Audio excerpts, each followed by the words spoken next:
যে সমস্ত পরিবারের মধ্যে বড় স্ত্রী এগুলোকে মেনে নেয়, কোনো সমস্যা না, আল্লাহর বিধান, আমার কোনো আপত্তি নেই, আপনি করেছেন আলহামদুলিল্লাহ, আমিও এটাকে সাপোর্ট করি। কতজন আর স্বামী তো জেনা করে বেড়াই, আলহামদুলিল্লাহ আপনি যে বিবাহ করছেন আমি আপনার পাশে আছি, তাহলে সেই মানুষটা আর অসুখী হবে? বাংলাদেশে আজকে অসংখ্য বিধবা, অসংখ্য ডিভোর্সি নারী বিভিন্ন ঘরে ঘরে বিভিন্ন সমাজের মধ্যে আছে, কিন্তু সামাজিক কুসংস্কারের কারণে তাদের বিবাহগুলো অনেক কঠিন হয়ে আছে। 34 বছর বয়সের একজন ডিভোর্সি বোনের মাসনা হিসেবে বিবাহ সম্পন্ন হচ্ছে, যার একটা সন্তান আছে, একটা ছেলে আছে, একটা মেয়ে আছে। আর এক ভাইয়ের মাসনা হিসেবে বিবাহ হচ্ছে। আমরা সেই মজলিসে বসেছি। বাংলাদেশে আজকে অসংখ্য বিধবা, অসংখ্য ডিভোর্সি নারী বিভিন্ন ঘরে ঘরে বিভিন্ন সমাজের মধ্যে আছে, কিন্তু সামাজিক কুসংস্কারের কারণে তাদের বিবাহগুলো অনেক কঠিন হয়ে আছে।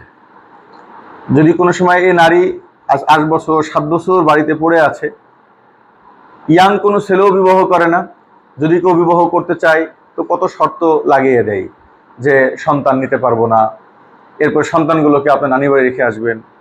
এর কারণ হলো সে তো এক স্ত্রীকে, সামাজিক কুসংস্কার, মানুষ বলবে সন্তান সহকারে বিবাহ করলা। তো দেখা যায় যে সমস্ত বিধবা এবং ডিভোর্সি নারীদের সন্তান আছে কিন্তু স্বামী নাই, এই নারীগুলো বড় কষ্টের মধ্যে পড়ে যায়। পরিবারের মধ্যে থাকে, কখনো কখনো পরিবারের জন্য কষ্ট হয়, কখনো কখনো দেখা যায় পরিবারের কষ্ট হয় না, হয়তো আর্থিকভাবে সচ্ছলতা আছে খুব কম, তারপরেও স্বামী না থাকার কষ্ট তারা কিভাবে মুক্তি হবে।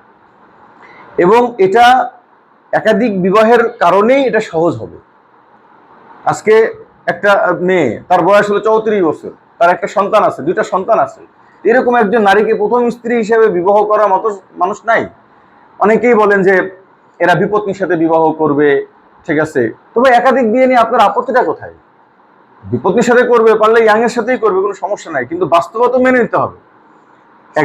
একটা ডিভোর্সি নারীকে, একটা বিবাহিত নারীকে একটা বিবাহিত ছেলেই সহজে বিবাহ করতে পারে। আবার প্রথম বিবাহের ক্ষেত্রে মানুষের যে ডিমান্ড হয়, দ্বিতীয় বিবাহের ক্ষেত্রে কিন্তু মানুষের এই লেভেলের ডিমান্ড হয় না।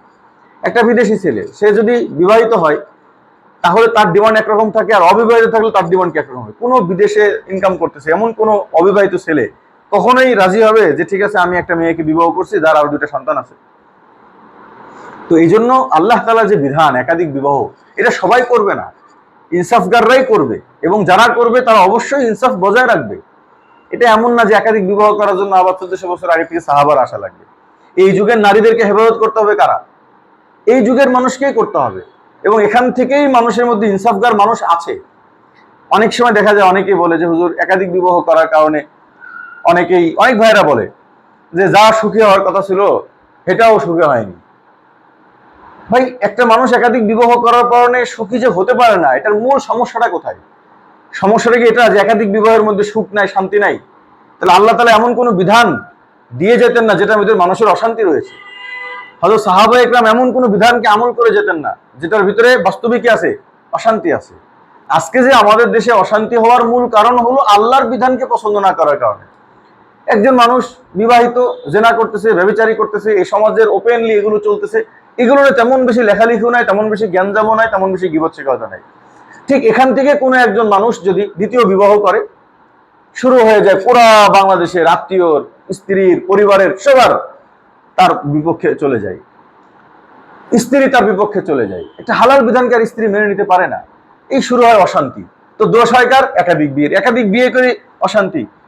যে সমস্ত পরিবারের মধ্যে বড় স্ত্রী এগুলোকে মেনে নেয়, কোনো সমস্যা না, আল্লাহর বিধান, আমার কোনো আপত্তি নেই, আপনি করেছেন আলহামদুলিল্লাহ, আমিও এটাকে সাপোর্ট করি। কতজন আর স্বামী তো জেনা করে বেড়াই, আলহামদুলিল্লাহ আপনি যে বিবাহ করছেন আমি আপনার পাশে আছি, তাহলে সেই মানুষটা আর অসুখী হবে? তা আপনি দিনের একটা কাজ করতে যাবেন, কিছুটা কষ্ট মজা আসতেই পারে। স্ত্রীরা যদি জ্ঞানজাম নাও করে, একাধিক স্ত্রী বাসা ভাড়া দেওয়া, একাধিক স্ত্রী ভরণ পোষণ দেওয়া, সবগুলোই তো কষ্টের। এটা তো একজন দায়িত্বশীল পুরুষের কাজ। তো এই জন্য এটাকে সামাজিক কুসংস্কার এবং তাগুতি সমাজ ব্যবস্থায় একাধিক বিবাহ, যেটার মধ্যে সবার ভালাই, যেটার মধ্যে একটা পুরুষের নিরাপত্তা, যেটার দ্বারা একজন নারীর সহজে বিবাহ হয়ে যায়, এগুলোকে তারা আটকায় রাখছে। যে মূল্যেই হোক তারা এটা বিরোধিতা করবেই, কারণ তারা জানে যে একাধিক বিবাহ সহজ হয়ে যাওয়া মানেই এ দেশে পুরুষরা জেনা কমাই দিবে, পুরুষরা পতিতালয়ে যাবে না, কারণ তার তো স্ত্রী আছে, তার তো 4 জন স্ত্রী আসে, সে 4 জন স্ত্রীর জিম্মাদারি পূরণ করবে নাকি সে পতিতালয়ে যাবে? আমি খালি চিন্তা করি, যার একজন স্ত্রী, কোনো কারণে যদি স্ত্রীর কাছে কোনো ধরনের মনোমালিন্য হয়, তো তারা যে দ্বিতীয় অপশনের কাছে যেতে চায় তো হারাম জায়গায় যায়। আর যাদের 2-3টা স্ত্রী আছে, কোনো কারণে যদি একজন স্ত্রীর সাথে একটু মনোমালিন্য হয়ও, সে গেলে আর এক স্ত্রীর কাছে যাবে। এক স্ত্রী যদি বাবার বাড়িতে চলে যায় রান্নাবাড়ি করে দেওয়ার জন্য বা মানসিক প্রশান্তির জন্য, যদি কারোর প্রয়োজন হয়, তার তো স্ত্রী আর নাই, আর একটা অপশন ছাড়া কোনো উপায় নেই। কিন্তু যার একাধিক স্ত্রী আছে সেই জায়গায় হালাল অপশনকে খুঁজে পাবে। আবার এগুলোর দ্বারা নারীদের হেফাজত আছে। একজন নারীর কারো দ্বিতীয় নম্বর স্ত্রী হওয়া, তৃতীয় নম্বর স্ত্রী হওয়া তো খারাপ কিছু নয়। হযরতে আয়েশা রাদিয়াল্লাহু তাআলা আনহা, তিনি নবীজির দ্বিতীয় স্ত্রী ছিলেন না? হযরতে আপনার হাজেরা, বিবি হাজেরা, যার পেটে ইসমাইল আলাইহিস সালামের জন্ম, তিনি ইব্রাহিম আলাইহিস সালামের দ্বিতীয় স্ত্রী ছিলেন না? হযরতে ইউসুফ আলাইহিস সালামের আম্মা ইয়াকুব আলাইহিস সালামের দ্বিতীয় স্ত্রী ছিলেন না? তো কারো দ্বিতীয় স্ত্রী হওয়া, কারো তৃতীয় স্ত্রী হওয়া তো অসম্মানের নাই। তো এই জন্য নারীরা যখন কারো দ্বিতীয় স্ত্রী হতে তৈয়ার থাকবে, তখন এই নারীদেরও খুব সহজে বিবাহ হবে এবং খুব ভালো ভালো ছেলের সাথে বিবাহ হবে, না হলে কষ্টের জীবন কাটতে থাকবে। আজকে সমাজের মধ্যে মানে একটা বিধবা 1 মাস 2 মাস 5 মাস আমাদের স্ত্রীরা আমাদের থেকে দূরে থাকলে অসহায় মতো হয়ে যায়। তাহলে যেই নারীটার আজকে 10 বছর স্বামী নাই, যেই পরিবারে আজকে 5 বছর স্বামী একদিন বাজার করে নিয়ে আসে না, ওই নারীগুলোর জীবনের কি পরিস্থিতি হয়? তাদের এই যন্ত্রণাগুলো তাদের ভিতরেই গুড়গুড়ে কামড়ায় শেষ করে ফেলে তাদেরকে। কোনো নারী তো আল্লাহর ভয় না থাকলে এখান থেকে পরকীয়াতে লিপ্ত হয়ে যায়, এবং এটা তার এই সমাজের যুবকরা এই সমস্ত নারীগুলোকে টার্গেট করে যে কার স্বামী মারা গিয়েছে, কার হাজবেন্ড না এখন। তো আল্লাহ তাআলা একাধিক বিবাহ যখন সহজ হবে, এক বিবাহ সহজ করতে হবে, একাধিক বিবাহ সহজ করতে হবে।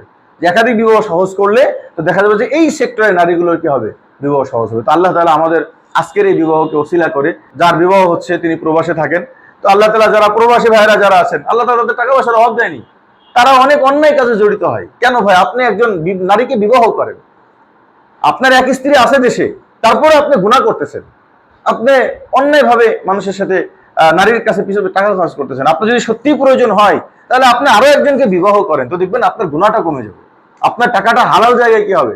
তো আল্লাহ তাআলা আমাদের দেশে বিদেশে যেই হোক না কেন, পুরাপুরি ইনসাফের সাথে, যদি কারো প্রয়োজন হয় গুনাহ থেকে বাঁচার জন্য হোক অথবা অধিক সন্তানের জন্য হোক, আল্লাহ তাআলা তাদের জন্য দ্বিতীয় বিবাহটাকে সহজ করে।